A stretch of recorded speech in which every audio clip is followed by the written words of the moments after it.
দুর্নীতি তোমাকে লাল কার্ড, সন্ত্রাস তোমাকে একেবারেই কালো কার্ড, অবিচার তোমার জায়গায় সমাজে হবে না। একটা দুর্নীতিমুক্ত, সামাজিক সুবিচারে পরিপূর্ণ, একটা ভারসাম্যপূর্ণ অর্থনীতির দেশ হিসাবে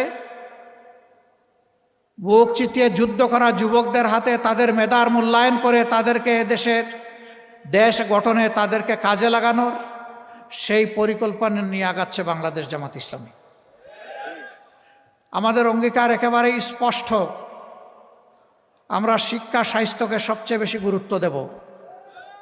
কারণ একটি ভালো জাতি গড়তে হলে অবশ্যই আমাদের একটা ভালো শিক্ষা ব্যবস্থা লাগবে।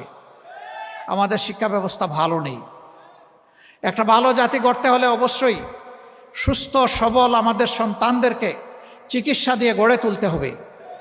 আমাদের স্বাস্থ্য ব্যবস্থা সেরকমটা নয়, ভঙ্গুর স্বাস্থ্য ব্যবস্থা। আমাদের দ্বিতীয় অগ্রাধিকার হচ্ছে দুর্নীতির বিরুদ্ধে আমাদের লড়াই। আল্লাহ ক্ষমতায় কারে নিবে না নিবে উই ডোন্ট নো। এই অ্যালটমেন্ট আসবে ইনশাআল্লাহ আসমান থেকে। আমরা বাংলাদেশের জনগণের রায় পেয়ে এই দেশ পরিচালনার দায়িত্ব পাই কিংবা না পাই, দুর্নীতি মাটিতে নেমে না আসা পর্যন্ত আমাদের লড়াই চলবে ইনশাআল্লাহ। আমরা থামবো না, কেউ আমাদেরকে থামাতে পারবে না।